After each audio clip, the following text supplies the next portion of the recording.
PKI Kanaan.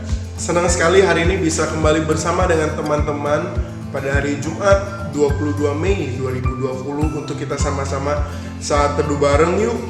Nah teman-teman, hari ini kita kembali akan mendapatkan kekuatan melalui kebenaran firman Tuhan yang sebentar kita akan sama-sama baca dan renungkan. Itulah sebabnya teman-teman, mari kita sama-sama buka Alkitab kita dari Injil Matius pasal yang ke-8 ayat yang ke-23 hingga ayat yang ke-27. Injil Matius pasal yang ke-8 ayat yang ke-23 hingga ayat yang ke-27. Mari kita sama-sama membacanya. Lalu Yesus naik ke dalam perahu dan murid-muridnya pun mengikutinya.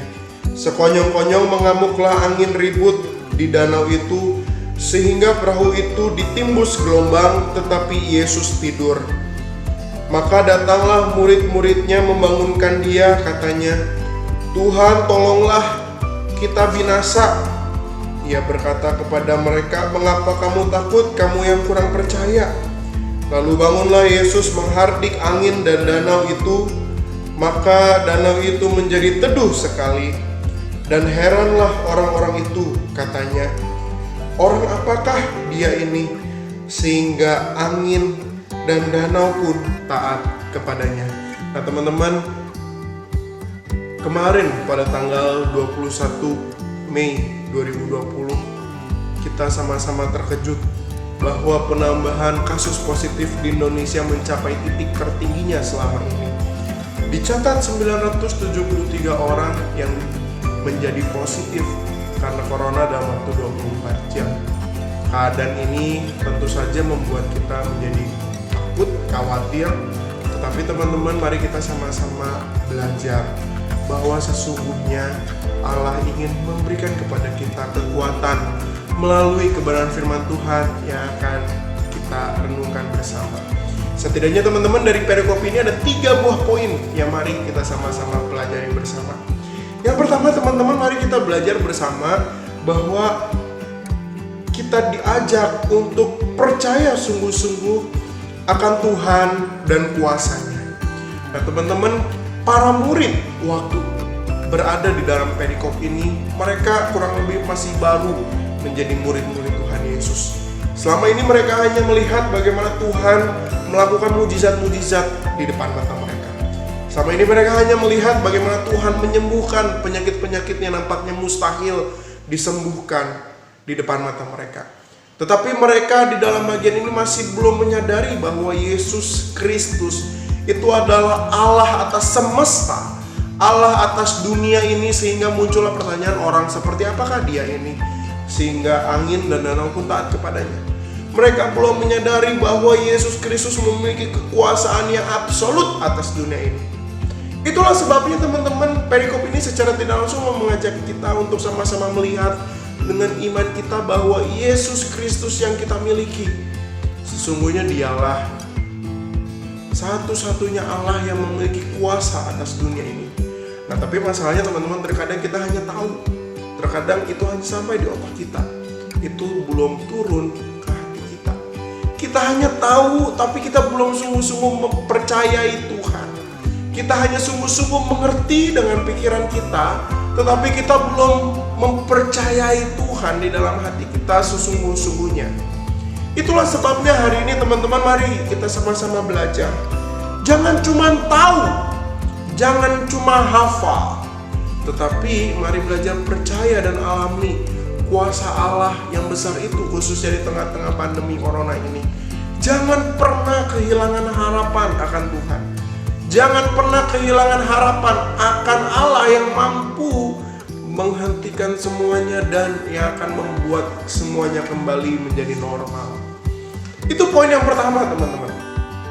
Poin yang kedua, jangan hanya belajar untuk percaya, tapi mari kita sama-sama ubah mindset kita. Mindset akan apa kok? Mindset akan kenyamanan atas dunia. Kenapa teman-teman? Sesungguhnya standar kenyamanan orang Kristen bukannya keadaan yang tenang, bukannya ketiadaan masalah, bukan. Tapi standar yang harus dimiliki orang-orang Kristen harus jauh lebih tinggi dari itu, yaitu satu keadaan di mana kita bisa terus mengalami dan menyadari bahwa kita tidak pernah ditinggalkan oleh Tuhan. bahwa kita tidak pernah ditinggalkan oleh Tuhan. Itulah sebabnya teman-teman, mari kita sama-sama ubah mindset kita, bahwa yang terpenting bukannya ketiadaan masalah, tetapi yang terpenting adalah keberadaan Tuhan di dalam hidupmu dan di dalam hidupku, hidup kita semua. Makanya teman-teman, dalam bagian ini kita sama-sama lihat bahwa perikop ini berada di dalam satu bagian setelah Tuhan Yesus menjelaskan hal tentang mengikuti Yesus. Loh, kenapa demikian? Karena Tuhan Yesus ingin mengubah mindset murid-murid bahwa mengikut Tuhan Yesus itu bukan hanya berbicara tentang hal-hal baik yang akan kita dapatkan, tetapi berbicara tentang damai sejahtera yang kita peroleh di tengah-tengah masa sulit sekalipun. Itulah sebabnya mari kita belajar percaya dan mari kita ubah mindset kita. Dan yang ketiga teman-teman, mari kita sama-sama tetap memiliki pengharapan. Kenapa? Karena kita tahu bahwa Allah bertindak di dalam waktunya yang terbaik. Itulah sebabnya teman-teman, dalam bagian ini Matius dengan sengaja mencatat di dalam ayat yang ke-26. Ia berkata kepada mereka, "Mengapa kamu takut, kamu yang kurang percaya?" Lalu bangunlah Yesus menghardik angin dan danau itu, maka danau itu menjadi teduh sekali. Di situ harus dicatat, lalu bangunlah Yesus. Kalimat ini menjadi penting karena murid-muridnya sebelumnya berkata kepada Tuhan Yesus, "Tuhan, tolonglah kami karena kami binasa." Seakan-akan dalam pikiran para murid, "Tuhan, kenapa kamu tidur? Kenapa kamu gak bantu saya?" Tetapi teman-teman, mari kita pahami bahwa waktu Tuhan bukanlah waktu kita. Dan mari kita belajar memahami rencana Tuhan di dalam hikmat dan pertolongan Tuhan sendiri. Lalu bangunlah Yesus dan menghardik. Itu menggambarkan bahwa Tuhan bekerja sesuai pada waktunya. He is on the track, bukan pada our track, pada on his track. Makanya teman-teman, mari kita tetap berjuang untuk percaya, berjuang untuk mengubah mindset kita, dan berjuang untuk tetap memiliki pengharapan di dalam Tuhan yang tidak pernah berbuat salah. Tuhan Yesus memberkati kita sekalian. Amin. Halo guys, itu tadi renungan kita pada hari ini. Semoga renungan hari ini bisa menjadi berkat ya. Yuk besok kita saat teduh bareng lagi di channel ini. Jangan sampai lupa ya. Ayo kita bagikan materi saat teduh ini ke teman-teman yang lain supaya lebih banyak orang yang mendapatkan berkat. Jangan lupa juga hari Sabtu kita bakal ada Zoom Fellowship jam 7 malam. Teman-teman bisa melihat grup WA atau Line untuk mendapatkan link Zoom meetingnya. Have a blessed day. Jesus bless you. Bye-bye.